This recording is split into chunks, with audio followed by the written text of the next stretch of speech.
graphic nature of this program, listener discretion is advised. Is this it? This is what I got all those ass whoopings for? I had a dream once. It was a dream that little black boys and little black girls would drink from the river of prosperity, freed from the thirst of oppression. But lo and behold, some 4 decades later, what have I found but a bunch of trifling, shiftless, good-for-nothing again. And I know some of you don't want to hear me say that word. It's the ugliest word in the English language, but that's what I see now. And you don't want to be a nigger, cause niggas are living contradictions. Niggas are full of unfulfilled ambitions. Niggas wax and wane. Niggas love to complain. Niggas love to hear themselves talk but hate to explain. Niggas love being another man's judge and jury. Niggas procrastinate until it's time to worry. Niggas love to be late. Niggas hate to hurry. It's just a coincidence that you were talking about the Jack and Trial show and I'm here. Thank you so much for having me on your podcast. Hey man, this is Kevin Smith, guy makes all those unlistenable podcasts over at smodcast.com, and you're listening to the Two Strangers One podcast. This is podcasting. You're listening to Two Strangers One podcast. Subscribe to us on iTunes or on the Stitcher app for Android devices. Please visit twostrangersonepodcast.net. Now, here's Chris Colon and Paul Pasquillo. Well, hello and welcome to Two Strangers One podcast. I'm Chris. I'm Paul. And let me tell you, if you are insensitive, if you are very sensitive, if things offend you, this may not be the podcast you want to listen to. Not this episode. I am so fucking angry right now. And now, mind you, I came over to Paul's house. We weren't even planning to record today. And, you know, and I had a little bit of caffeine in with me, so that's probably, it has to add a little bit to why my fucking blood pressure is so up. Put a little bit of something else in you, too. Yeah, well.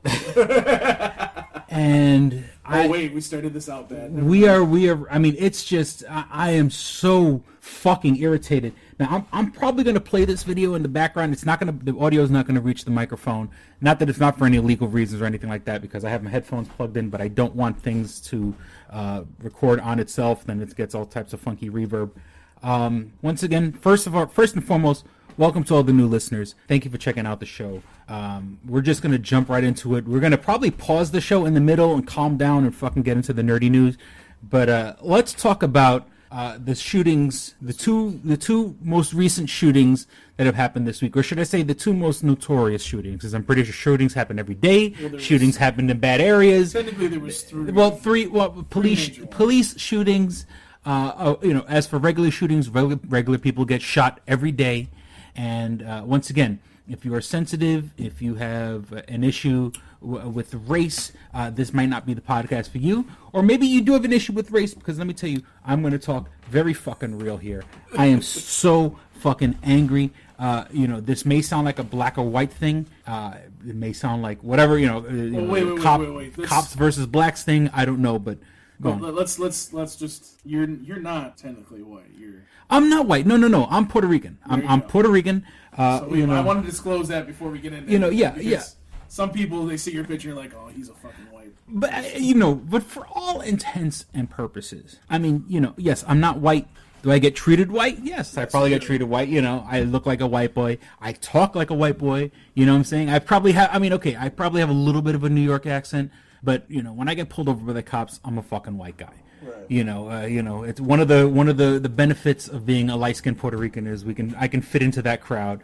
You know what I'm saying? I could probably throw a little bit more Ebonics in my vernacular and fucking I could probably act a little more hood. I don't act as hood as like the people that I grew up with. I'm lucky enough where I grew up with people who were dirt poor. You know what I'm saying? I was lucky, me particularly. I was lucky enough where my parents, we were lower middle class. Right. I was actually raised in co-ops, in a co-op. Mind you, my co-ops had two separate projects literally across the street. On one end, we had Vladic projects, and the other end, we had, whatever. I forgot the name. It's sad. I should know the name of the projects across the street from my house. But so a lot of Well, that was a long time ago. and let me tell you, I didn't associate with people that lived in the buildings that I grew up in. You know, I probably had one semi friend, and him and I really kind of just hung out because our moms were friends. Our moms were active in the church together. So, and even that, you know, we hung out a little bit. I see him every now and then. If him and our schedules just happen to line up, and I go to my mom's house, whatever, I'll see him, and it's sort of more of like a hi and bye, how you doing kind of deal, and that's it. We keep it moving. That being said, I grew up with people that were dirt fucking poor. Didn't have a fucking pot to piss in. Didn't have a window to fucking throw it out of. They lived in the fucking projects. There was no guarantee where the next fucking paycheck was coming from. I had friends with parents that fucking cleaned hospitals. My mother worked in a hospital. Coincidentally, my mom was basically a cashier, a person that, you know, when you came with your insurance billing app shit, you know, that's what my mother did. Right. My father worked in the check cashing place. But I had friends, some of my friends, you know, one of my friends' fathers worked in a factory. And once again, you know, and a factory changed things all the time. Like, you know, this week we're making sneakers. Next week we're making fucking t-shirts. Next, you know, saying like there was never a steady flow of what they were making. I had a friend that was a friend's father was a janitor in a hospital. You know, I had one of my other friends didn't have a father. You know what I'm saying? And his mother worked for the housing authority. You know, his mother. You know, and mind you, she lived in the projects. That shows you how well they pay their fucking people. You know what I'm saying? Right. She lived in a fucking project, and she worked for the fucking housing, for Christ's sake. So the people I grew up with. Now that being said, none of my clique. You know, I have another friend. A friend of mine. His father still hasn't even retired yet, and is works in 30 Rock. He works in 30 Rockefeller Plaza as a fucking page. You know what I'm saying? Like the people that, you know, like he's a doorman and you know what I'm saying? So that being said, my friends grew up poor.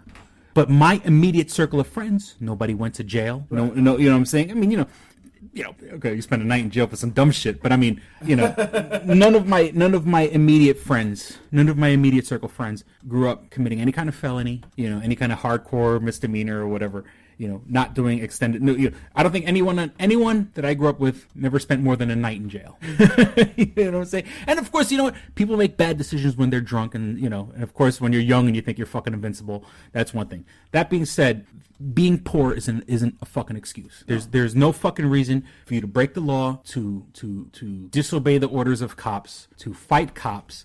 I don't know where this mentality comes from, thinking that you're gonna fight a cop and win, because that shit doesn't fucking happen. There's not, of all the videos that have to do with cops and everything like that, nobody wins. And even people who have maybe gotten away or something like that get caught eventually. Right. You know, there's no fucking such thing as you know, what's that song, the punk song? I fought the law and the law won. The law always fucking wins. And that being said, you know, and I've said this a billion times, you know, my brother is NYPD. You know, two of my closest friends growing up, one's an auxiliary police officer, NYPD. One of them is an NYPD. You know, and these are two guys that I grew up with. I was a state correctional officer for 10 years. Right. So obviously, I acknowledge the fact that my opinion is going to be a little slanted. A little bit. You know, but I didn't know this when my friends and I were growing up. I didn't, you know, there was nothing to say any one of us could have went down that wrong fucking path. And also, you didn't have social media either. Oh yeah. We didn't have the social media nonsense, and well, you know, there's a beauty of social media, because you know the beauty is, here I am living 350 miles away from where I grew up, yet I'm still very much in contact with my friends. You know, I could post pictures of my daughter, and my friends post pictures of their kids, and you can still have a friendship with someone 350 miles away, 3,000 miles away. You know, you do the Tsunami Faithful podcast, you chat with fucking Sketch. I mean, I chat with Sketch also. You know, Sketch lives 3,000 miles away. Right. Yet if we ever met, well, you met him in person, but if I ever met him in person, we'd hang out like we were fucking buddies, like we were friends. Exactly. You know, that's the beauty of social media. Now, okay, so what I'm in particular talking about, and this is something we literally watched, like, you know, maybe 20 minutes before we started recording. And maybe we'll try to see if we can put this into the podcast too, so you can kind of hear it. Yeah, well, I don't. I know you don't want to put it in the podcast. Yeah. Okay, so let me just tell you the link that I'm clicking on. Okay, it's on Chris's page. Basically. The actual website is endingthefed.com. Ending, ENDING, right. The THE Fed.com. The watermark in the video says live link. So live leak.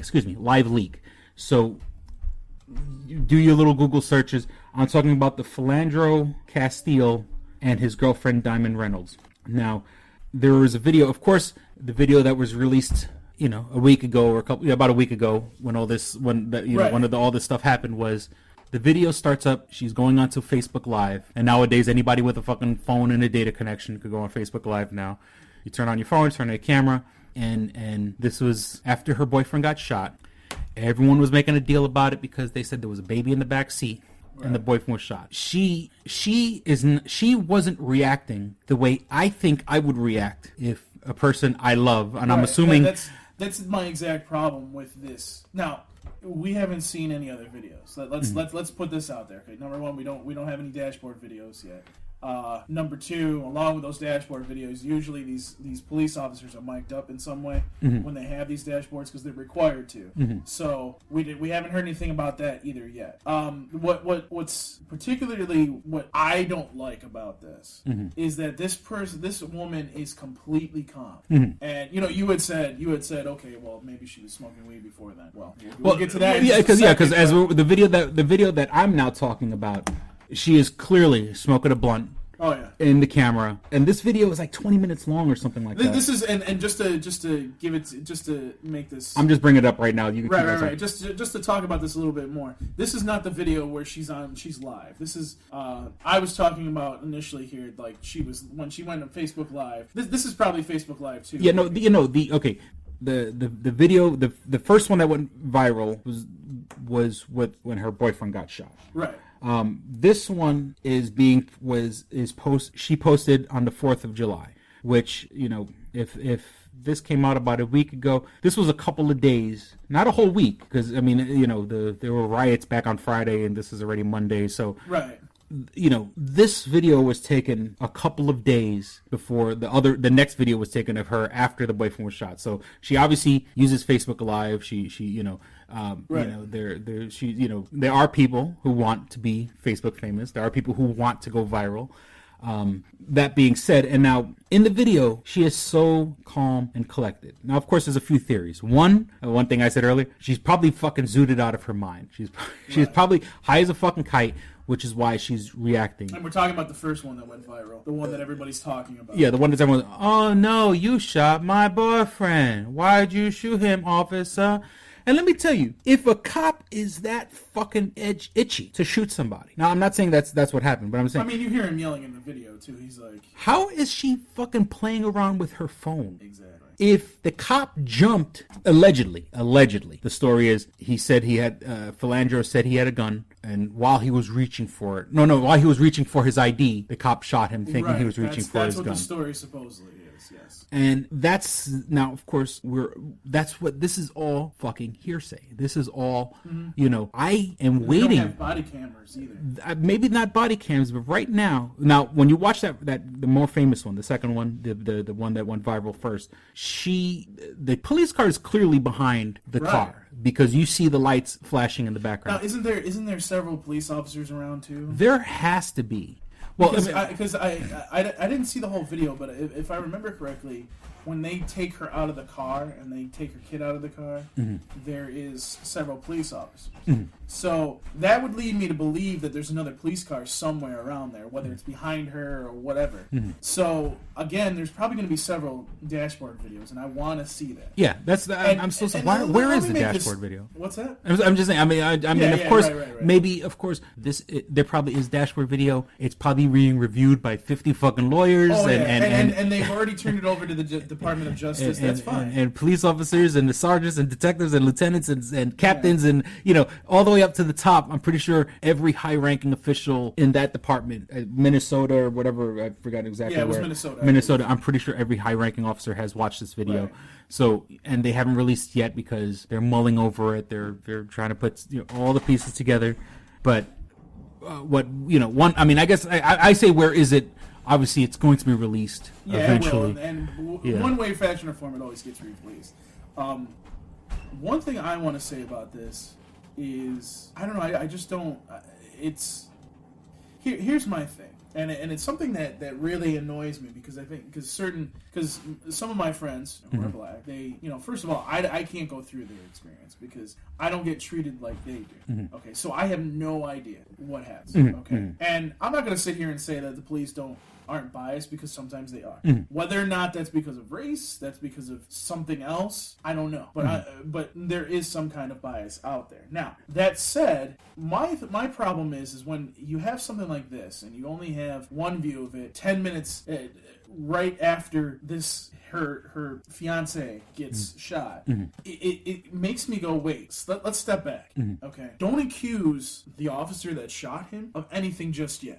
This officer, number one, I don't know if the officer has a family, but the minute that an officer gets accused of one of these things, their life is in jeopardy, no matter if they did it or not. That's number one. Number two, their family's in jeopardy. That means their kids, their wife if they have one, their parents, they're all going to be in jeopardy. Number three, this person's life is now affected. This cop, whether or not he's found not guilty or guilty, let's say he's not found not guilty. I'm not saying that's what's going to happen here, but let's say that happens. No matter what, there's always going to be people that say he was guilty. Yeah. Okay. Now we're putting another officer in a pile of officers that could be guilty or not guilty. Now, the reason I say this is because I don't want to jump on an officer who potentially did his job correctly. Again, we're talking about hearsay, like you said, and that's the reason why in this particular case, not the other one that happened, because the other one, yeah, he was resisting arrest, but when they slammed him to the ground, I think we pretty much had that finished. You don't need to shoot the guy. It's 2-on-1 with the guy laying on the ground. Right, and you didn't need to shoot you needed to shoot the kid. So, kid, I don't remember what it was because they happened so close together. It was just like I was like I don't know.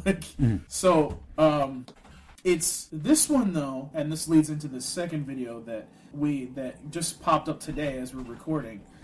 It just gives you a little bit more makes you think, wait a minute, what's going on here? Like, did she just start recording just to become famous? Or did she record because she legitimately wanted to, make sure that everything, this was documented? Because here's the thing. In this second video, and this is what really pissed you off, is she's sitting there smoking weed in the car with her kids. Now, okay, I know we're coming into a culture where everybody, a lot of people are okay with smoking weed, whatever. I don't personally feel that way. I don't know about you. Well, even with the legalization of marijuana in certain states or the medical use of medical marijuana, you still cannot operate a vehicle. Nope. Now in this video that I'm talking about, the second one released, but the first one recorded, because obviously because Philandra's still alive in this video. The girlfriend. And it was recorded, like you said, July 4th. Yeah, Diamond Reynolds, which sounds like a fucking porn name. I'm sorry. Diamond Reynolds smoking a fucking blunt in the camera. Now, okay, let me just break this down a little bit. Okay, first, you're breaking the law. 2, your dumbass is recording it and broadcasting it live on the fucking internet. That shows a total lack of respect, a lack of respect for the law. It shows a lack of proper thinking. Like I said, look, and I'm not saying it's okay to break the law, but if you're going to break the law, don't broadcast it, dummy. Oh, and don't do that while your kids are in the car. Because here's the thing. I don't know what Minnesota's laws are, but I can guarantee you those 2 kids would get ripped out of their custody immediately once they saw this video. Immediately. And I'm going to tell you something right now. I wouldn't be surprised if CPS does investigate her, whatever the CPS version of it is. Because they see that, they're going to go, excuse me, you're doing what around your kids? No. We need to find out what's going on here. Yeah. Because and it's not anything racial. You're doing drugs on camera with your kids in the car. What is wrong with you? What the fuck? I'm like... And you don't have any credibility now. Now I'm seriously sitting there looking at you going, okay, what happened those 10 minutes before that video, before you hit live on Facebook? What happened those 10 minutes? Now, I'm going to give some context. Apparently, from what I've heard and what I've read in some articles, these cops, and again, like I was talking to one of my friends today about, the problem that we've had is police officers, we're coming into an age where, yes, social media and the media, I hate to sound like Trump, but... and the media, they pretty much over exaggerate things. They play it 50 times, blah blah blah. Yeah. They got time to fill. So the minute you get a video, you're gonna fucking play the shit out of it. Right. You're gonna play it 50 times. And so that does happen. Yeah. Okay. And I'm not gonna sit here and say for the people that missed the 5 o'clock news, they got to play it again for the people who watched the 6 o'clock news. And then and then during the commercials, watch the video at the 11 o'clock news. So we are beaten over the head with this kind of stuff. Right. With social media, now, a video like that is a lot more readily available. The instant it's recorded, boom. It's now news. So there is that, but. See, the problem is police officers are not doing what they should be doing. And what I mean by that is do not sit outside of this person's apartment complex. And I don't know, I don't think that they personally targeted these guys. I think that they were just, from what I've been reading, they were targeting African Americans, which is, again, not saying that's because of racism. Could be because, there was a high crime rate and that's why they're doing it. Either way, don't sit outside the apartment complex. That's like, you're asking for like people to sit there and call you a racist at this point. Okay? So in that respect, officers need to start learning, don't do these stupid things. I know you need to get a quota of tickets every month. I know you need to do stuff, but do not sit outside an apartment complex where there's a high turnout or a high percentage of any race and pull that race over. That is not what you need to do. Then I'm going to look at you and be like, Black Lives Matter has a point. Guess what? Because you sat outside and did this. So I mean, on that point, okay, we have a point there, and we need to make sure that we change that mentality because you can't be doing it. Now, it's one thing if 2 or 3 miles down the road you pull these people over because of the broken taillight. It's another thing if this happened like not even a mile from the apartment complex, which is what it sounds like. Either way, what the hell happened in this first 10 minutes?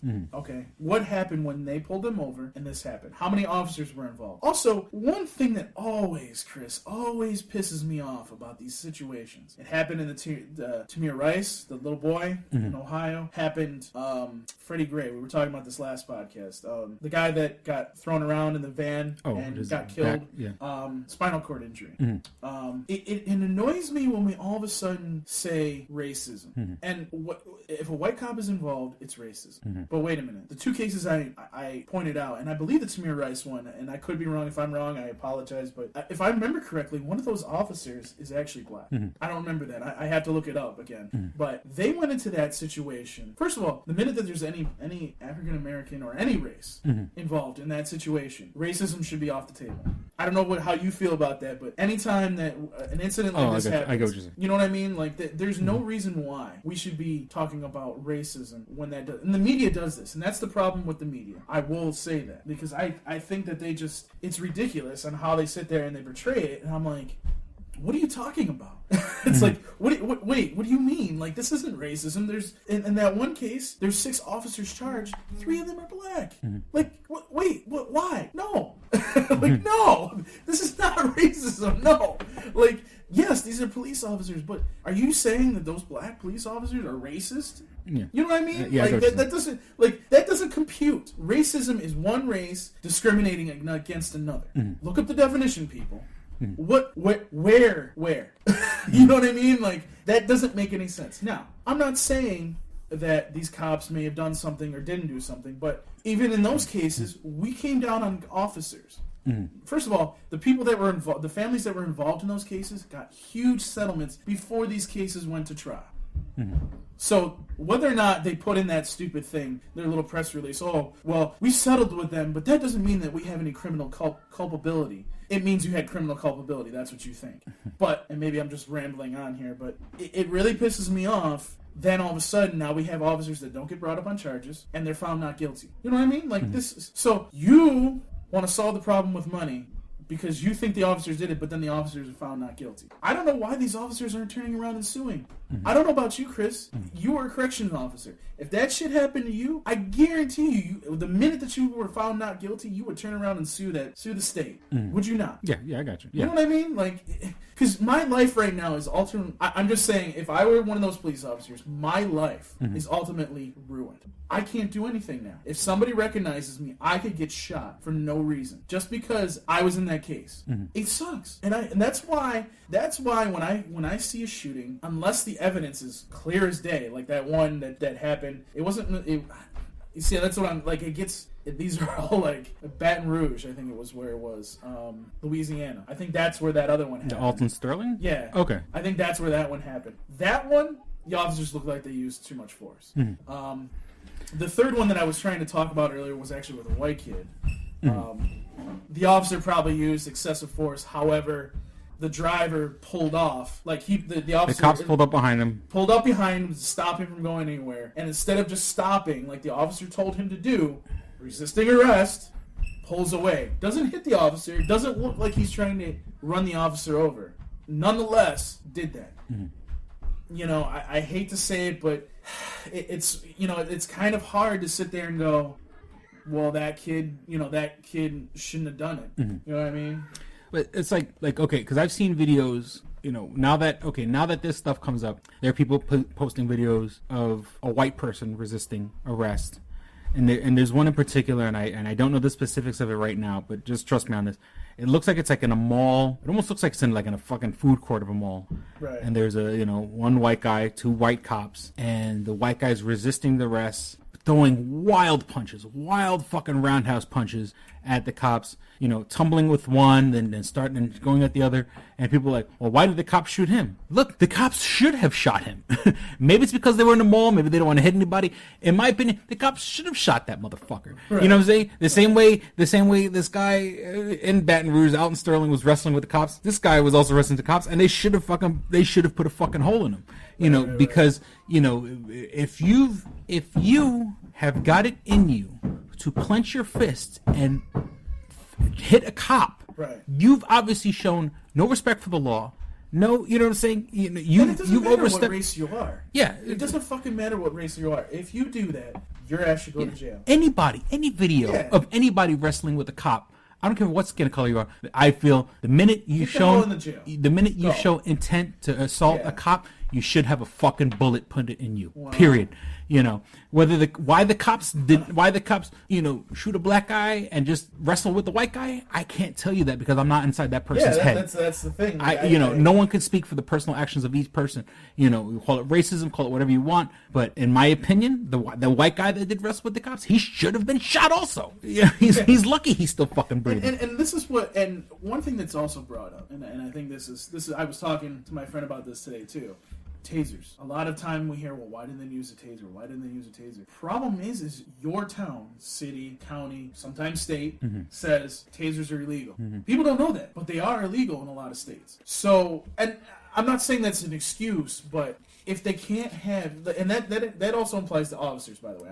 I'm not saying that applies to just civilians. That also applies to officers too. If you don't have a taser, if you can't use a taser, what else are you supposed to use? If you want that law to change, you need to talk to your people in power and say to them, look, you need to change this law so officers can use tasers. And chill the fucking person out. Right, and that's the thing, like, you know, and also one thing I want to say too is in these situations, before you jump to a conclusion, especially here in Rochester, because here's the thing, a lot of people don't know this, but I know like an officer that works downtown, and usually if an incident happens, because he works downtown somewhere, I'm not going to say where he works, not going to mention his name, but usually he knows what happened, and 95% of the time, well, actually it's been all the incidents that have happened here in the city of Rochester, so it's been about 100%, are usually justified.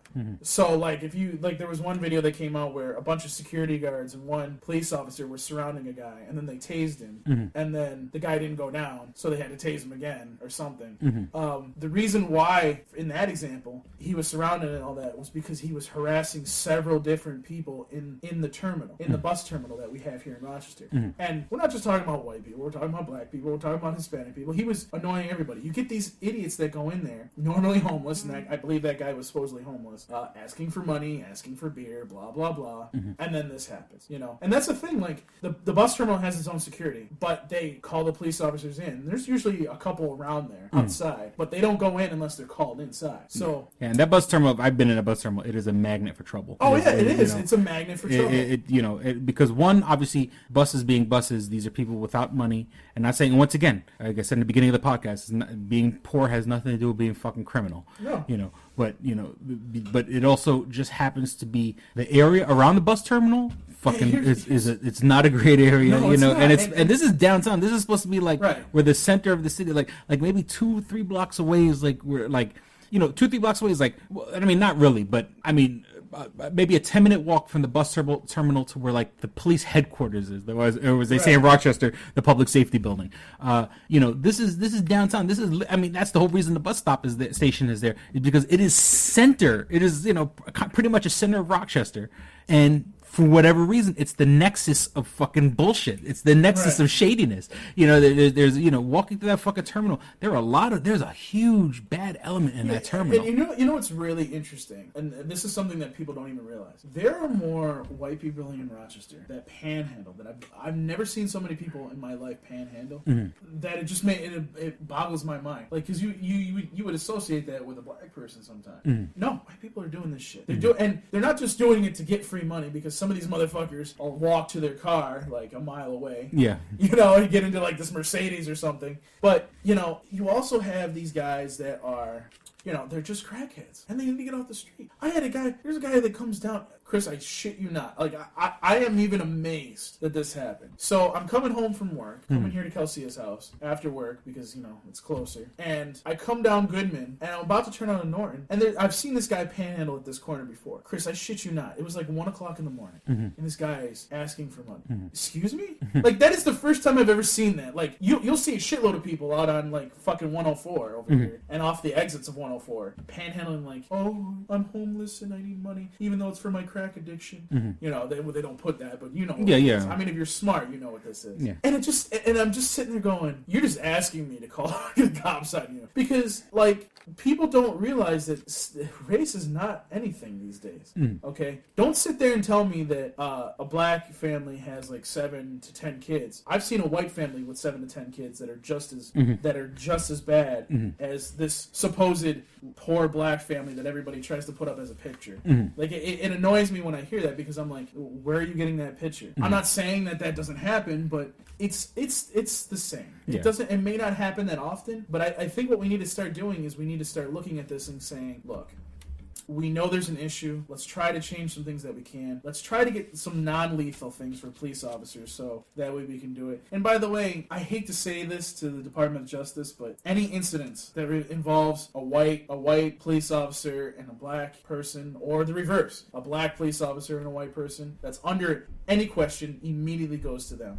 It's going to cost a lot of money, and, it is what it is, but you're going to have to suck it up. Because, you know what? We need to make sure that people feel like the justice system is working, And that's the thing. I don't think people feel like it is working. I think that in a lot of cases it is, but,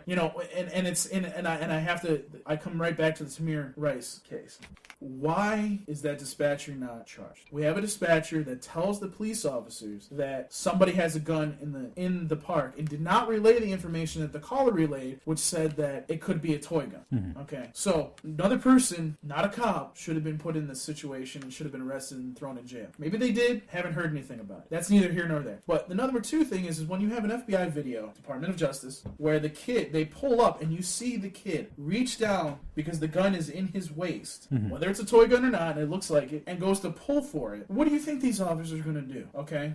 Because you're damned if you do, and you're dead if you don't. Anybody out on the street of Rochester that is poor and has a gun, if somebody goes to pull a gun on them, they're going to do the exact same thing. Pull a gun and shoot them. Okay? And by the way, that's under the law. You're protected because of that. You're using equal or less force on somebody.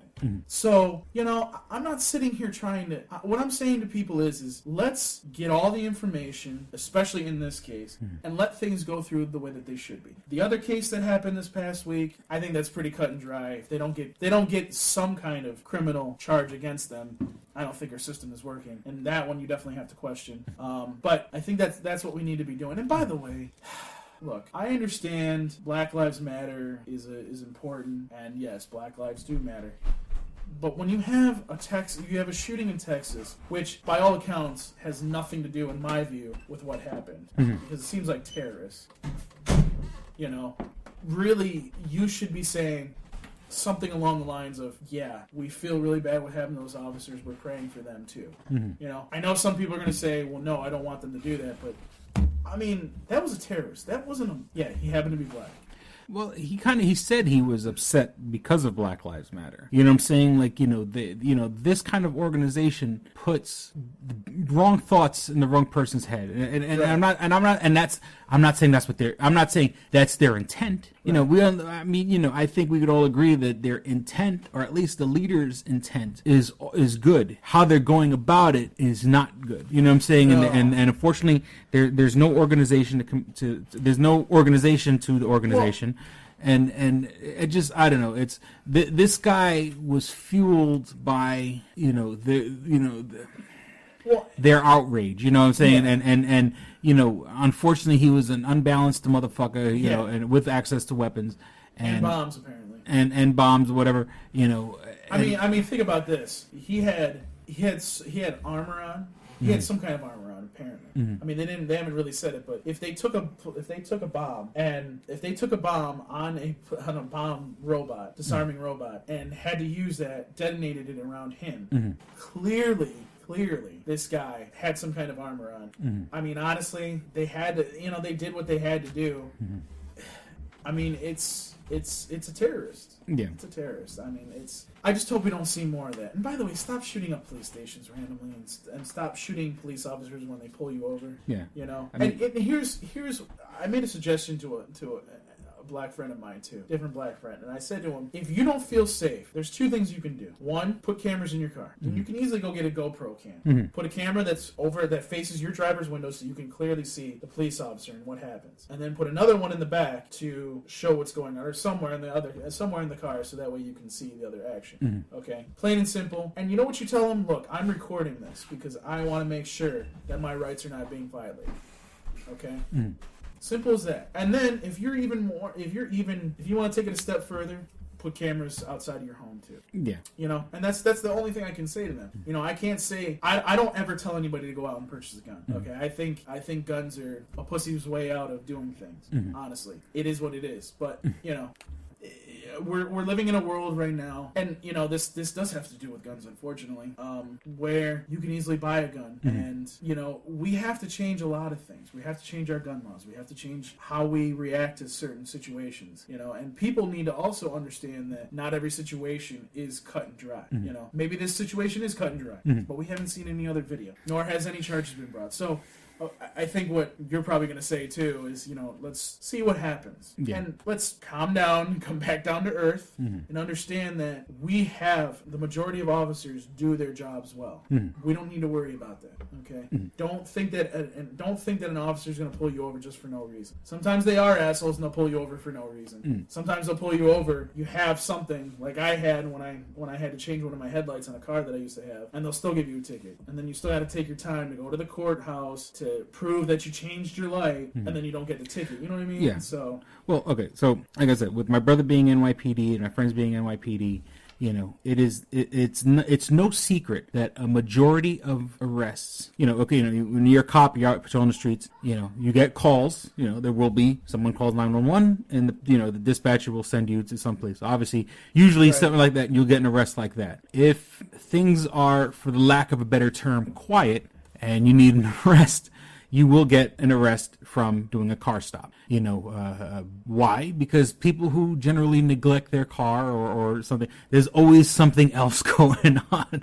And I know you mentioned this earlier where you said even your own brother used to drive around with, tinted windows and with the big, fucking vibrating the car bass system or whatever. You know what? Unfortunately, people who do shit like that to their cars are people breaking the fucking law. You know what I'm saying?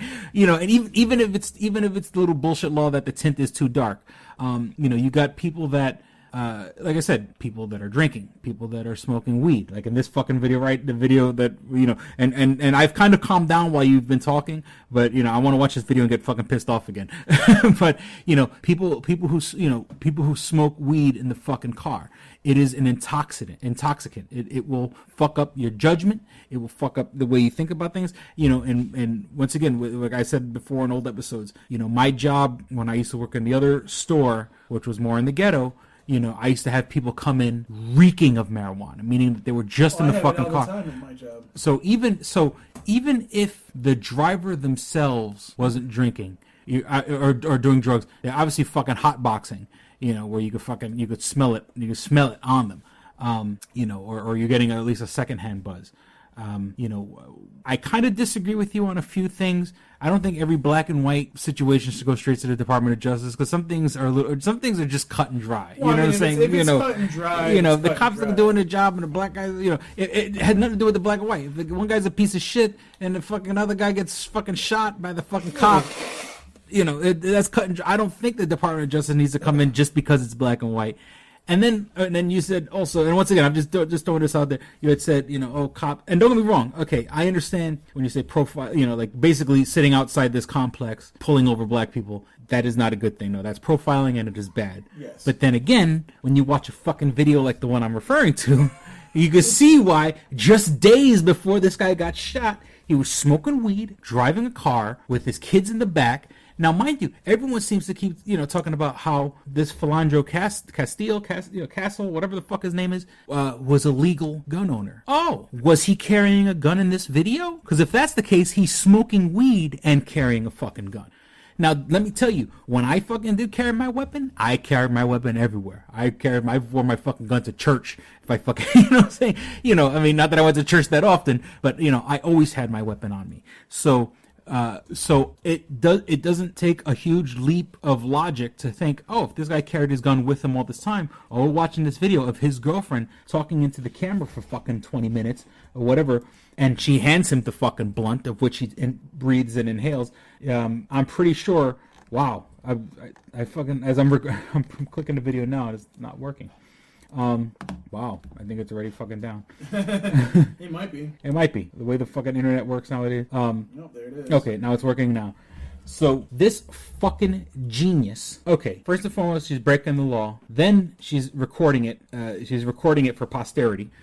So it's on the fucking, it's on the internet. It's live on the internet. She's talking to Facebook Live. She's talking about how her Facebook friends are corny, but she blocked a bunch of people. So this is obviously, a child of this new age of fucking of technology, where it's gotten to the point where it's so superficial. It's like there's no other fucking person in the world. You're so self-involved. You're so self-involved that you're smoking weed with your fucking kids in the car. That is a real fucking low-life, scummy fucking thing to do, because kids have no other fucking choice. You know what? And she hands him the fucking blunt. He takes a fucking couple hits.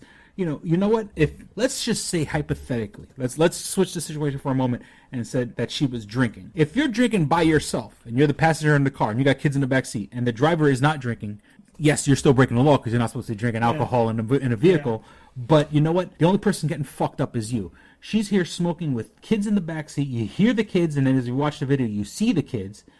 And then not to mention that she hands the fucking blunt to him, and he takes a couple of fucking hits.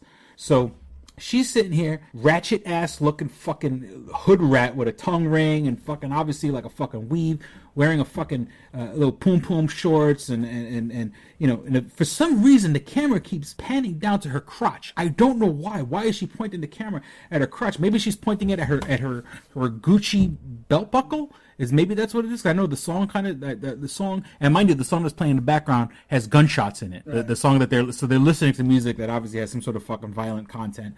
I don't know the song, and I wish I could probably fucking what they call that when they use when you use that program to identify the song. But I would love to know what song they were listening to. But then again, obviously they're just listening to the radio. It's not like their CDs, so they have no choice of what song is actually playing over. But she knows the lyrics because there is a part of the song where they say something about Gucci, and she points the camera to her Gucci fucking belt buckle. Then the camera, as she holds the camera over to Philandro, he looks stoned out of his fucking gourd. He's leaned back in the car and he's like fucking damn near comatose. Now, mind you, as they're recording this, the car is in motion. In the beginning, I think they're not moving, but then they eventually do start driving. So this guy is stoned out of his fucking gourd driving. He could have easily misjudged misjudged a turn, misjudged changing lanes, and could have been a fucking huge fucking accident, pile up, or whatever the case may be. This shit fucking irritates me. This is what's wrong with this fucking country. People march for this shit. This is the people who marched, and once again, obviously I'm not a fan of Black Lives Matter. You know what I'm saying? And I'm not gonna sit here and bash them because it's very easy to fucking sit here and say, oh, Black Lives Matter and fuck them and all lives matter and this and this and that. But when the people who've marched in the past couple of days since his shooting, since his death, and want to say racist. Okay, now she's holding. Now, as I'm watching the video, she's holding the camera up where you see the kid in the back seat, and she's smoking a fucking blunt. 3 seconds after she points the camera at the kid in the back seat, she blows the smoke into her fucking camera. People are marching for this asshole. People are marching for this chick. Because they're not marching for her, but this is the kind of mindset that gets you fucking killed. This is what this is. And people are like, oh, he was a legal gun owner or whatever. Look, and I put this in a Facebook post. Let's talk about the rules about getting fucking pulled over. Okay, you get pulled over. Okay, first and foremost, and there was a video about this. It was this country singer, a black country singer of all people, put out this video. But I'm going to give you my 2 cents on the situation. Whatever the case may be, the cops pull you over, you see the lights, time to pull over. Okay, pull over as soon as you can. Cops don't want to be fucking following you for a while. If it's not a safe place, you're on a highway, there's no shoulder, you get off the next exit, and you pull over as soon as fucking possible. When you do pull over, roll down your windows, and don't give me this bullshit, oh, you only have to open your window 1/4 of an inch. Yeah, that may be the legal. Okay, well, first and foremost, the first rule, don't break the law, stupid. How about that? That's the first fucking rule. Don't break the fucking law, And of course, and am I talking about, okay, you're doing, 65 and a 60, okay, okay, technically is that breaking the law? Yeah, but that's dumb shit. Don't smoke fucking weed in the car. Don't drive drunk. You know what I'm saying? And I have plenty of friends I know who've had a couple and drive their car, and that's, and am I guilty of that myself? Yes, I've done that. Once again, I haven't had a drink in 4.5 years, but first and foremost, don't break the fucking law. That's fucking rule number 1. When you get pulled over, stop the car, park in a safe fucking place, park as far to the right as you can so the cops don't fucking, so the cops won't have any issue getting to you. And if anything, the cop has his car. The cops always park their car further out anyway with the lights on. So, the whole fucking world will see them in their lights. They won't fucking hit you. At least roll down the driver's side window. I don't give a fuck if it's pouring rain outside. Roll down your fucking window. I turn off my car, take the keys out of the ignition, and I throw it on top of the dashboard. That's just me. That's just that's what I was learning. So the cops know that you're not about to leave. You're not going to disappear. You're not going to do anything stupid. The country singer guy says, while you're doing this, pull out your ID. I don't think that's a good idea because you shouldn't be fiddling around too much when the cops are on their way to fucking check out your car. Right. If your ID's in your back pocket, leave it in your back pocket for the time being. The country singer advises, after you stop your car, take your ID out and put it on the dashboard. I think that's a little too much. You make your own decision. When the cops pull up, put your hands on the steering wheel, fingers out, palms flat up against the steering wheel so they can see your fingers. They see you're not holding anything. The cops are going to come around. They have the fucking giant flashlights. If it happens to be nighttime, they're going to check the back seat. They're looking for shit in the back seat. They're going to check around. They're looking for guns. They're looking for drugs. They're looking for anything that might be a fucking issue. You look straight forward. The cop's going to ask you for whatever. Do you know why I stopped you? And once again, now you want to talk about the people that they only have to answer any questions. Whatever fucking questions you have to answer, fucking answer. And if the cop, and don't be wrong, I've been stopped where the cop has asked me, where are you going? And honestly, I don't think that's a legal question. And if at that particular time, you don't have to say, but once again, only speak when fucking spoken to. Only speak to answer fucking questions. You're not going to debate a fucking cop. You're not going to fucking win. If a cop has put it in his mind to fucking give you a ticket, you're going to get a ticket. Yeah. No cop, and once again, no cop has woke up that morning and said, you know what, I'm going to kill myself a black guy today. I'm going to put my entire life and my family's life and my family's income in jeopardy because I'm going to kill somebody today. I'm going to kill me a black guy. Answer all the fucking questions. And if you have passengers in your car when you pull over, tell them to shut the fuck up. Because usually most people that are passengers in cars are people who don't fucking drive. And people who don't fucking drive, don't understand the fucking protocol, don't understand the fucking etiquette, no. and will jump to make a bad decision that will fuck up your situation. You know what I'm saying? And when all is said and done, they're still taking the bus anyway. You know what I'm saying? Right. If they were lucky enough that you were giving them a ride that night, you were giving them the ride. But most people that don't have fucking cars don't understand the responsibility and need to learn to shut the fuck up. Shut the fuck up. I don't care if you're a good friend of mine, you will shut the fuck up when the cop comes. You have no say in this situation. Right. Nothing you say. Anything you say is going to piss off the cop fucking more. Unless the only thing you say is, I'm a cop too, or some shit. I know the person actually is a cop. But, your passengers need to shut the fuck up. You shut the fuck up. And, the cop asks you the question. The cops go, where are you going? If you feel that particular time you want to fucking fight the cop and discuss rights, I feel it's my right. I don't have to tell you that. That's on you. Where are you going? I'm going home, motherfucker. I'm going to... I don't say motherfucker. Excuse me. Don't say that. I'm going to Walmart. I'm going anywhere. I'm going to my girlfriend's house. I'm going to my boyfriend's house. I'm going somewhere. Whatever the case may be. Give him a funny... don't give him a funny answer. I'm going to go get my dick sucked or some shit like that. Going to your mama's house or whatever to get my dick sucked. Don't give him no fucking cute answers like that. Answer whatever fucking questions... Answer whatever questions are given to you. Don't fight. Don't argue. Don't give them bullshit excuses. Cops have heard every excuse in the book. Oh, you really have to take a shit. Oh, you're late for work. Oh, oh, my wife is sick and she told me to come home real quick. They've heard every fucking excuse in the book. And there are people out there that are so fucking separated from reality that they will lie just to have an excuse. They never will take any kind of personal responsibility for their actions, and they will say whatever the fuck they need to say. Cops pull over these people all the time, and nothing you say is going to be anything fucking different. Don't argue. Take your fucking ticket and go the fuck home. You'd rather pay $1,000 in fucking fines and fees, or even if worst case scenario, the cops fucking take your car from you at that fucking moment. You know what? Then your ass is taking a cab home alive. The minute you resist, the minute you fight, the minute you catch a fucking attitude, you're gonna fucking get shot. Well, also I think.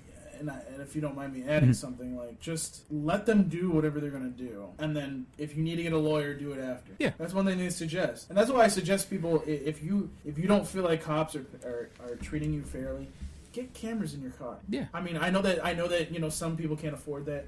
You can at least afford one, bro. Yeah, look, any attorney, let's just say, now, of course, let's be real here. There are cops who go beyond their job duties. There are cops who overstep their fucking boundaries.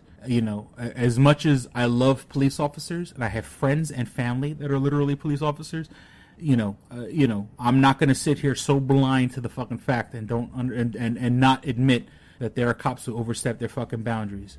If you have a camera in the car, maybe instead of reaching for your wallet, maybe turn on the camera while you're there, turn on the dash cam, turn on your little, and nowadays, you can get bullshit little fucking action cams for fucking $20 in fucking, Walmart. You get the little bullshit, ones that people strap to their fucking mountain bikes and shit like that. You may want to turn on the camera then. Turn on the camera on your phone. Put the camera on your phone and fucking, put your camera on and place it in the seat or whatever. Right. So at least there's an audio recording of what's going on. If you can't, you're not going to have time to fucking balance it correctly where it's filming you and exactly where the cop is at. But, and it's your right if you want to record that. But don't fucking fight. And you know what? If the cop oversteps his boundaries or whatever the case may be, there are a million fucking lawyers out there that would love to take that case. You know what I'm saying? If your fucking rights were violated and the cop doesn't do a fucking job, go to fucking Salino and Barnes, injury attorneys. You know what I'm saying? Well, maybe not an injury, but, there are a million low-life scumbag fucking lawyers that would love to see that video and make it into a fucking payday. So shut the fuck up, take your ticket, go home. If your rights are fucking violated, that can be addressed at a later situation. Swallow your fucking pride and call it a fucking day. So as I've been talking this video, the video has like just ended. I started playing it, and I was gonna like listen to the video to kind of get more inspired, anger inspired. But this chick is everything that's wrong, and this is the shit that pisses me off, because this is why I can't take Black Lives Matter seriously, because those people are marching for this idiot. Those people, do I feel that profiling is wrong? Yes, I do feel like profiling is wrong. Do I feel that, is there a disparage? I've lost the word I'm trying to find. Is there a disparity between cops who would shoot a black guy and wrestle with a white guy when it came to resisting arrest? Yes, there is a disparity there, unfortunately. And once again, I can't speak for the officers, and I can't tell you what's in their minds. But if you follow the fucking rule, first and foremost, don't break the fucking law. And if you follow the rules of a car stop and don't wrestle with the police, you'll go home. Or, okay, you'll go to jail, but you'll be in jail alive. Maybe you'll be home in 3 to 5 years, but you'll go home. There's nothing you're going to win by fighting the fucking cops.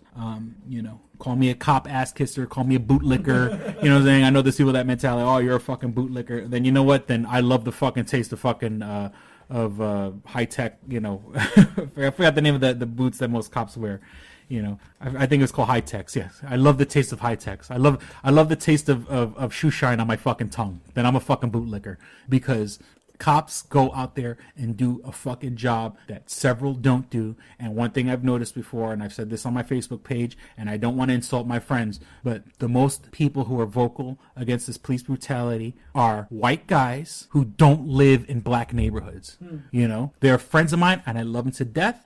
But these are friends of mine who are writers, animators, drawers, musicians, are in the arts. And obviously, if you're in the arts, you're going to be a little more open-minded. You're going to be very liberal. These are people who never spent the day in uniform, never spent the day fucking walking around with a giant fucking target on their back, And then to add insult to injury, the 3 or 4 that I could think about live in white areas, don't live in black areas.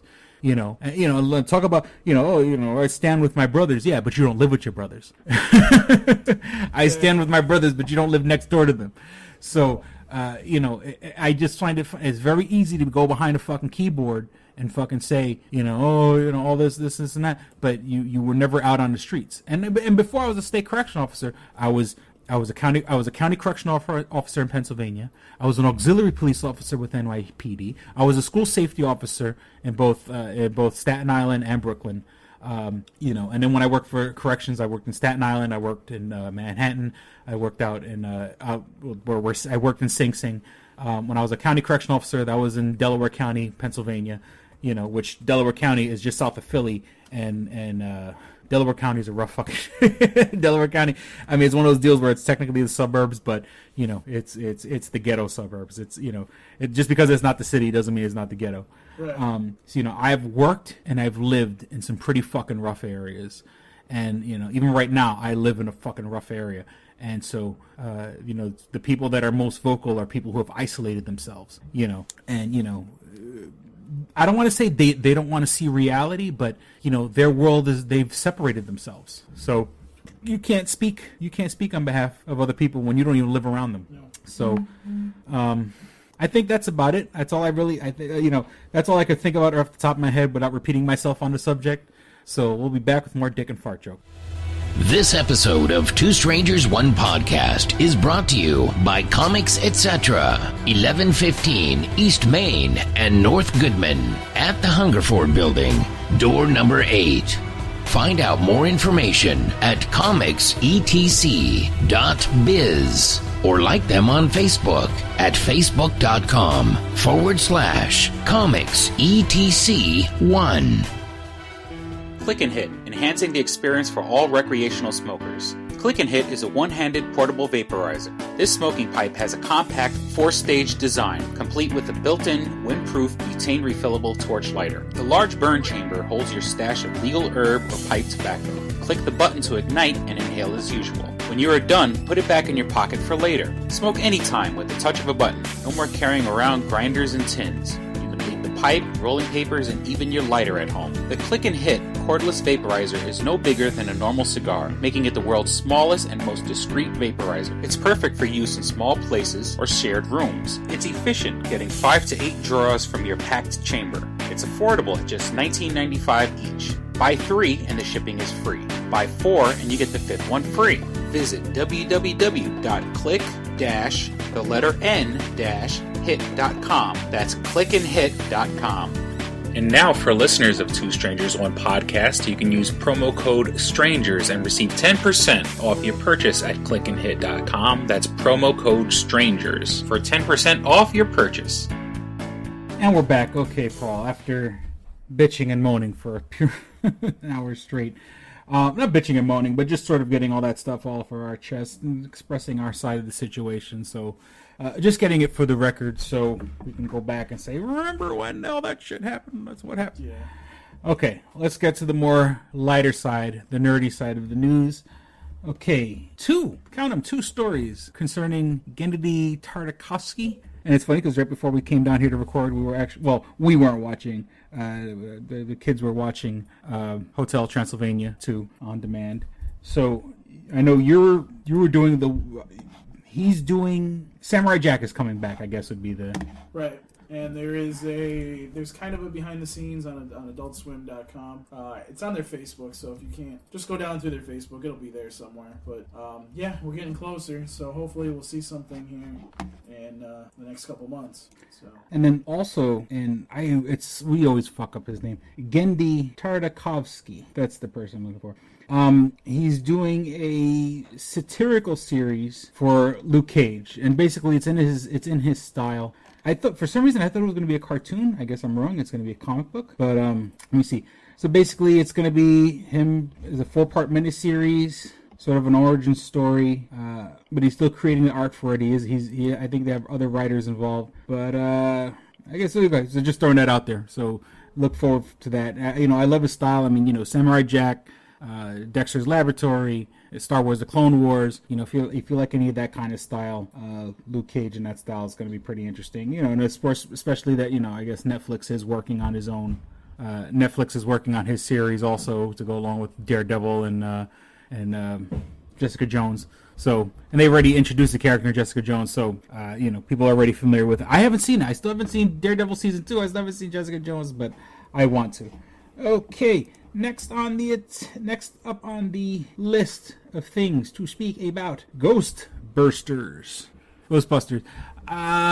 It is getting shitty reviews. I think as of right now, it's 63% on Rotten Tomatoes. It was higher. It was like over 70%, a little bit over 70%. He was actually over what Jurassic World was rated, which is weird. I'm wondering if some of that is some people trying to fuck with the rating, kind of. Yeah, I think this is one of those deals where I think people hated this movie from the fucking get-go. And I haven't seen it yet, so obviously I can't speak about it. But, okay, as of right now, it's doing 76% as of right now. Because I think the embargo has finally been lifted. There are people who are reviewing it online. I think even like Kevin Smith, you started watching a video and I didn't get a chance to hear it. But, Kevin Smith saw it. But Kevin Smith tends to be very lenient. he rarely bashes a movie. Even when like Batman v Superman, like he gives him, he talks about his problems with the movie, right. But he doesn't talk bad about it. And even though I haven't heard his review of Ghostbusters, the 2016 Ghostbusters, I think, it's sort of, he's going to go easy on it. Now, one thing I noticed in all the trailers recently, the ones I've seen on TV, say Ghostbusters Answer the Call. And I feel they should have called the movie that. Or something to that, Ghostbusters Answer the Call. Because, a lot of people were like, oh, you're ruining Ghostbusters by putting these women in it, doing a horrible remake. And, and unfortunately, I clicked a link a while back that it kind of just spoiled the entire movie. And it's funny because as the new trailers come out, little things that weren't in old trailers, if the Reddit review that I read, everything seems to be, and he made it sound like, and I don't want to spoil it from what I heard, but they do have all the surviving cast members of the Ghostbusters in the movie, except for Rick Moranis, because obviously Rick Moranis just doesn't do movies anymore. I forgot if they mentioned if they have Annie Potts, but basically Bill Murray, Dan Aykroyd, and Ernie Hudson are all in it. Sigourney Weaver's in it. So, they all kind of have like little cameos. They're all in the movie for, a minute or whatever. So, they acknowledge the past, but not really because, they kind of just like, please be in the movie so we can have some sort of integrity. But, it's a shame that, it should have been a passing of the baton movie. It should have been, I really honestly don't have a problem with the girls being Ghostbusters. It should have been girl Ghostbusters, with having Dan Aykroyd, Bill Murray, and Ernie Hudson okay, you guys are the new Ghostbusters, or even if it was something like, maybe they had they were Ghostbusters and fucking, they all got sued, or they're, some crazy conspiracy person locked them all up in jail or something, and they were gone for 20 years. Right. That would have been a better, in my opinion. Give me something, a link to the past, Okay, so let me see, because as of right now, it's higher. Yeah, it's still higher than Jurassic World, which is weird. Mm-hmm. Which I still think Jurassic World should be higher than 73%, but whatever. Fuck those critics. I haven't seen it. I want to see it. You ever seen Jurassic World? No, not that I want to know. I haven't. I don't know what the fuck's wrong with me. Go to your room. I know, right? I have no... One of these days you're coming over exclusively to watch that fucking movie. Oh, okay, sure. I'm more than happy to fucking come over and, but let me see. As of right now, let me see. Ghostbusters 76, Infiltrator, according to Rotten Tomatoes, 80%. Cafe Society, never heard of that. Black Coat's Daughter, never heard of that. Outlaws and Angels, never heard of that. Okay, Secret Life of Pets, 74%. Legend of Tarzan, 36%. Oof. Finding Dory, 95%. Mike and Dave Need Wedding Dates, 40%.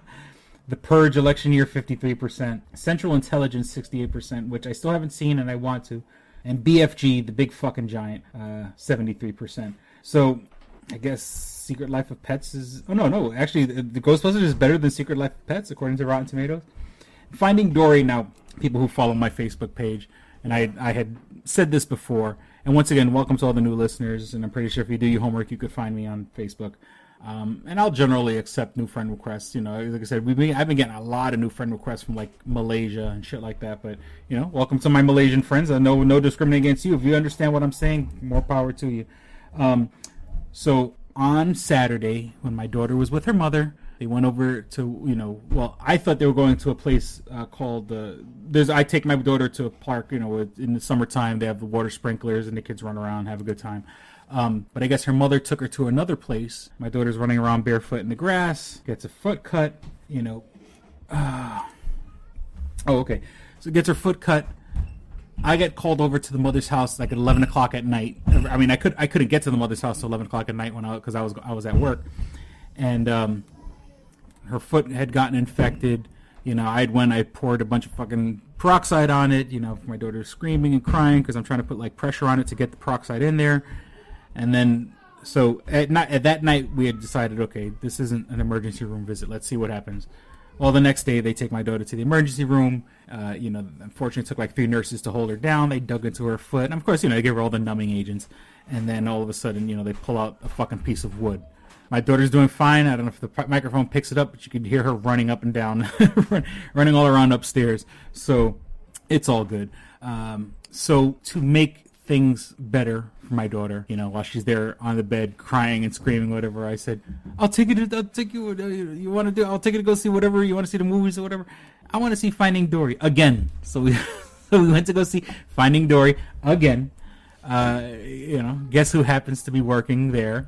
But I didn't call for any favors and say, hey, Paul, I know this movie's been out for about 2 or 3 weeks. Would you let me in for free on a Sunday night when no one's in the theater? I mean, actually, next time I'm not going to let you in. So even if you have it, I'm going to sit there and be like, nope, sorry. You can't come in. But, once again, fucking between popcorn and fucking and need the Regal card. Ticket. Yeah, I do need the stupid Regal card. But, so saw it again. Now, one thing I noticed again upon watching the movie a second time, Pixar always likes to give its characters like one fucking like crippling personality trait. So like the father is scared and doesn't want to do anything. Like, he wants to live his own little safe, little sheltered life. And of course that means him being pushed out into the world. Nemo has the gimpy fin. Dory is the one that forgets all the time.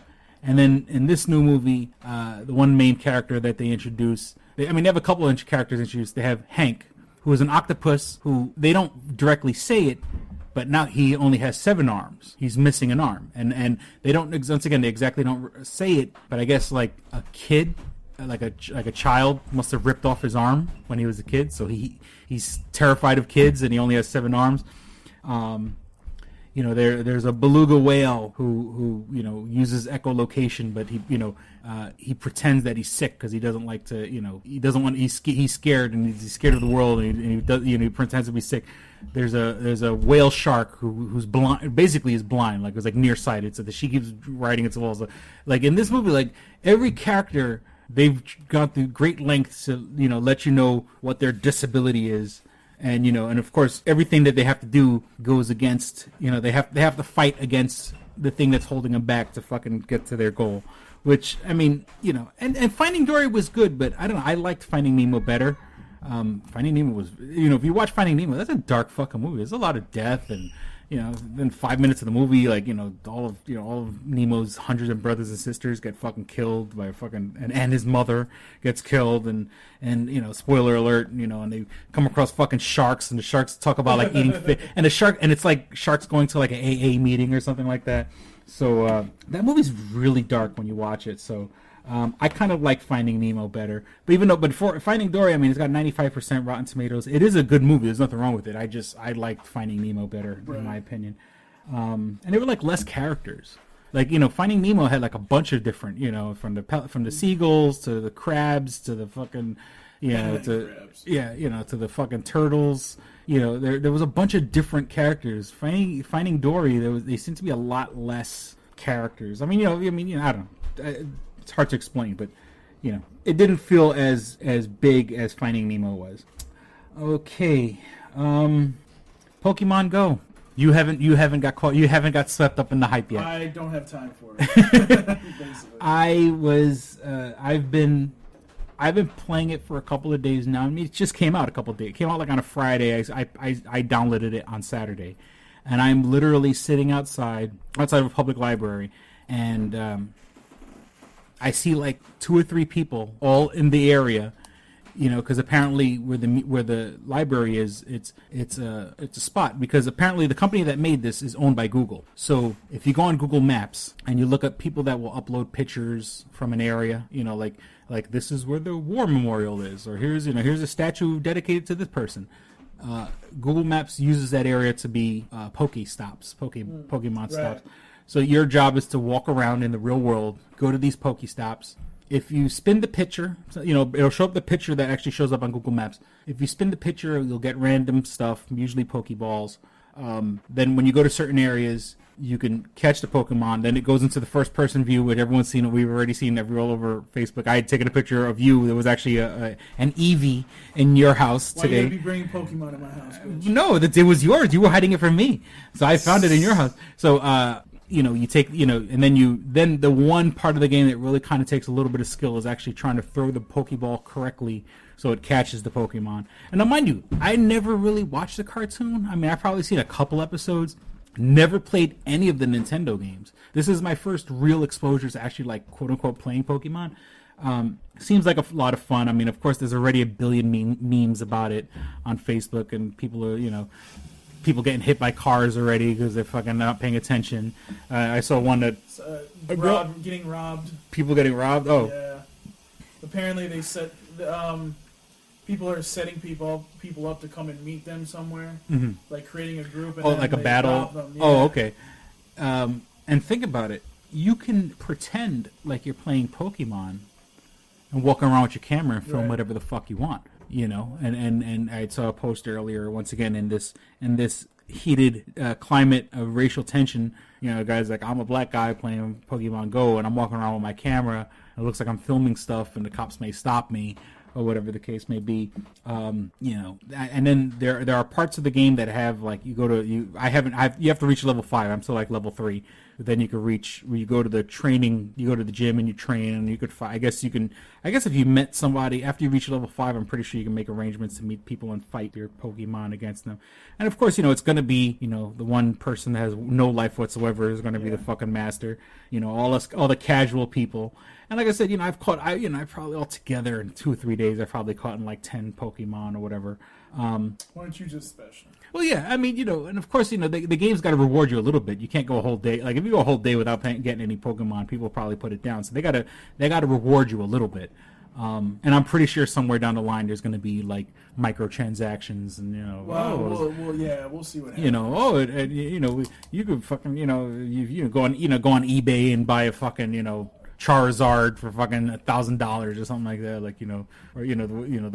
whatever the highest one of Charizard, shit like that. I got a Mewtwo. Right now it's all the low level ones. I have like a Pokemon and Eevee and Weedles and and this is why I'm not getting laid. Yes, it is. And so that's the new thing taking over. And like I said, it came out like on a Friday night, so I had seen people walking into my job looking for fucking Pokemon. So I see you have an email up on your screen. So I do have an email on my screen. Okay, and I haven't had a chance to. Let me see. From Oscar, number 1 fan, Oscar. You gotta love him. And I swear to God, you're still alive, Oscar? Holy shit! I'm just reading this now. I haven't looked at it before. Chris, stop being a cheap fuck. It's bad enough you mooch off of Paul's Wi-Fi to do the show. Now Paul's subjected to seeing that horrific beard and humongous head in person. I'm sure Paul much preferred seeing you on Skype instead. Which, that being said, even when we did Skype, Paul didn't look at me because you could do Skype with just audio. It was a pleasant look. Oh, that's right. Yeah, that one video that you do use a picture, and it's a picture of me with no beard whatsoever. So he goes, Chris, you definitely have a face for radio. How about buying Paul a mic? He sounds like he's talking from the bottom of a well. And if he has his own mic, turn it the fuck up. Having your voice overbearing Paul's is annoying. Oh, shit. Okay, so because we have to do this at my house, we're using one mic. All I need is one mic. So, I mean, that's why it does that. So. And I purposefully put the mic like equidistant between us. So unfortunately, I think maybe I project a little more. And I don't know. I feel bad. Look, I'm slowly getting. I'm taking care of a few bills right now. Shit that I needed to take care of. And I think after I take care of that last bit, I will be getting Wi-Fi back in my house. Only because it's just gotten it's turned into a huge pain in the ass not having Wi-Fi, or having to go to public places to use Wi-Fi like the library and stuff like that. And don't get me wrong, I like it. It feels weird to actually like get up out of your bed and take a bath or whatever and go somewhere to use the internet. Like, when you're at home, you could just sit on your ass and be a lazy fuck. You could go be a lazy fuck elsewhere. So I'm sorry, I don't mean to overbear Paul's voice. It's just I'll try to see if I can level out the episodes a little better if I can. Yeah, my voice should always be the highest. Well, when we recorded on Skype, yours was for whatever reason. And actually, Paul does have a mic that I gave him, but he doesn't know where the fuck it is, and I don't know where he put it. I swear to God, I gave that to you, so yeah. I have no idea. The same mic we're using right now is the mic I gave to Paul. I had 2 of them, which is back when I bought those mics when I still had the old co-host, and I was recording on a MacBook, because the MacBook can take 2 microphones. And so I don't know what the hell happened to that. So yeah, and for whatever reason, Skype makes better use of the audio. For some reason, it gets rid of the echo. It does a better compression, I guess would be the better word. So hopefully soon I will get my Wi-Fi back, and then the quality of the show will go up a little bit more when we're not recording in an echoey basement. But then we can't come over here and see Paul, and we can't hold each other and caress each other and all right, with that we're gonna leave now. Okay, and then other news. Iron Man is being replaced by a black girl in the Marvel comics. Marvel's just throwing everything at the wall, and I'm not against this. I'm just saying is that They have a character named Riri, which is odd because that's that's Rihanna's nickname, Riri.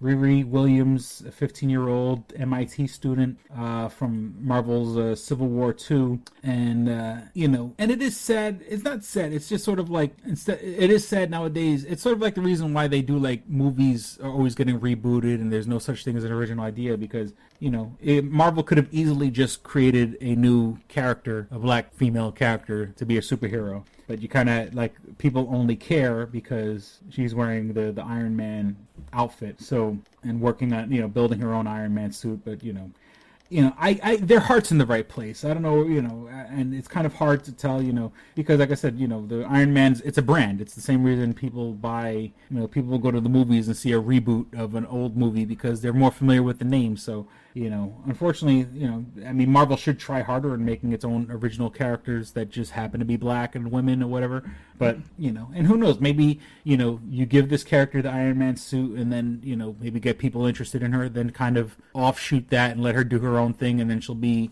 her own character, that's like Iron Man or whatever. And then what was the last thing I had on my list? The last thing on my list, oh yeah, The Secret Life of Pets, that I mentioned a minute ago on Rotten Tomatoes.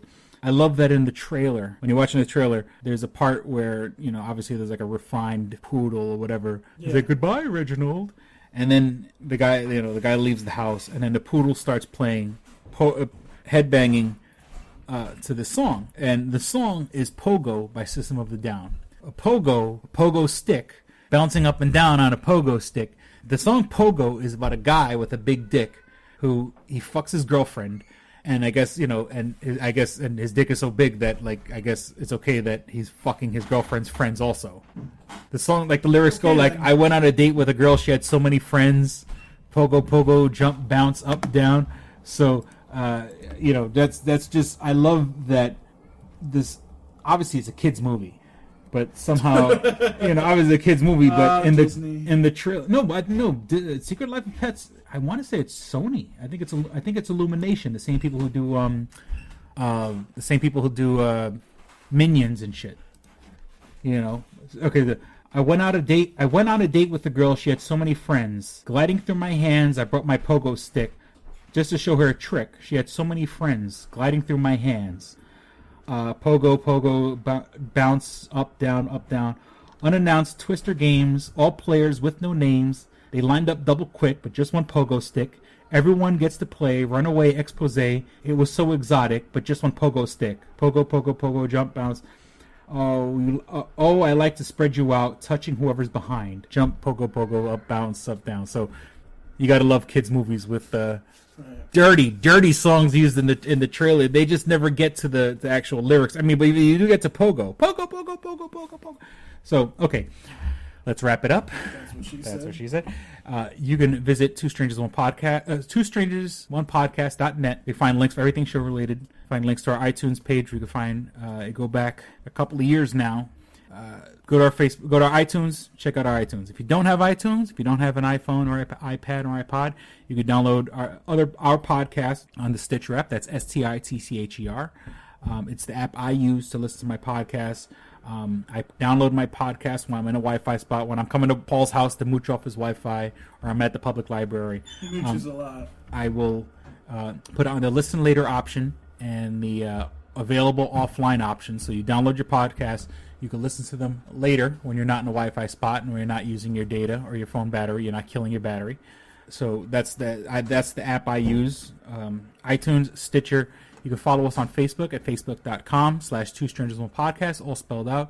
Once again, we want your money. We need your money. But if you can't give us a dime, it takes 2 seconds to share and like our page. It takes 2 seconds to share and like the episode on Facebook. Once again, if you want to support the show, I'd greatly appreciate it. I mean, we have been getting new lights, so I'm pretty sure the info is getting out there and getting around. If you want to write to us like Oscar, you can reach us at twostrangersonepodcast@gmail.com. Once again, it's all spelled out, twostrangersonepodcast@gmail.com, and you can leave us lovely emails like Oscar has in the past, calling me a cheap fuck. Please stop making that noise. A little demon has made her way down to the basement. Let me see. We're on Twitter at Stranger Podcast. Hi, Rara. You know where I am? I see you behind the furnace, or behind the not the furnace, the air conditioning unit. So No, you can't. I can hear you. And what I was going to say, see, you made me lose my train of thought, Raven. You go on for the episodes that you can't find on iTunes, or if you want to go back and listen to old episodes all the way down to the very beginning, you can find old episodes on YouTube. Just look for Two Strangers One Podcast. You can see my my stranger vlogs. I do a vlog. I've done about 33 episodes so far. I have 34 already. I just haven't uploaded yet. I should do it while I'm at Paul's house if he doesn't kick me out first. I probably will kick you. He'll probably kick me out first. I'll download it. I'll upload it tomorrow. So go on YouTube. Check out my stranger vlog, SCRANGER vlog VLOG. And once again, I'm not supposed to tell you to click on the banner ads or to click on the advertisers, but if you happen to do it, it would be nice, and it would definitely support the show. When we'd be getting clicks and stuff like that, and getting pennies here and there. And of course, subscribe to that. That would be great. That would be super fantastic. Because once I get to 100 subscribers, I could actually change the name of so I can make the channel and call it Two Strangers. So it would be youtube.com/Two Strangers One Podcast. But I don't have enough subscribers yet. So, and thank you for the people who have subscribed recently. That's all I can think of right now. I acquiesce the floor to you, sir. All right, so you can find me on Twitter at Paul Pascrillo. You can ask me questions on ask.fm/Paul Pascrillo. Any questions you have, Toonami or non-Toonami related. And you can follow me on Instagram.com/Paul Pascrillo. So that's it. And, also go to my other website, geekyinc.com, for some album reviews and some anime reviews and movie reviews. And, of course, listen to the Toonami Faithful podcast. Yeah, I forgot. I should have mentioned. I always say this when I the Stitcher app. Kevin Smith, Smodcast, Chris Hardwick's The Nerdist, This American Life, Mark Maron, Adam Carolla. Every podcast worth listening to, including Paul's other baby, the Toonami Faithful podcast, is there on Stitcher. So check it out, and we'd like to thank everybody for listening. We certainly hope you had as much fun as we did recording. Thank you for listening to Two Strangers One Podcast. I'm Chris. I'm Paul. Don't be a stranger. Peace. We're out. Bye. You should be fapping. All right, here we go, man. Go ahead. You want to read Double it? Jackpot. What is it? It is a self-published book by Christopher Cologne. Chris Cologne smells good to me. But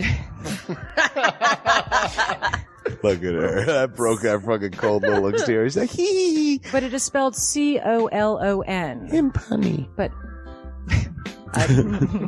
Double Jackpot is a book about a comic book artist, Eric, who is in a loveless relationship with a materialistic I feel you, Eric. Lynette. Oh, fucking. Are you sure I didn't write this? Sounds hauntingly familiar. He starts cheating on his girlfriend with a more creatively supportive woman, Nadia. Well, I gotta meet her. Where's the Nadia? There's your summer girlfriend. Summer Nadia. It's Nadia. Nadia? Yeah, I think Nadia's spelled with an A. All right.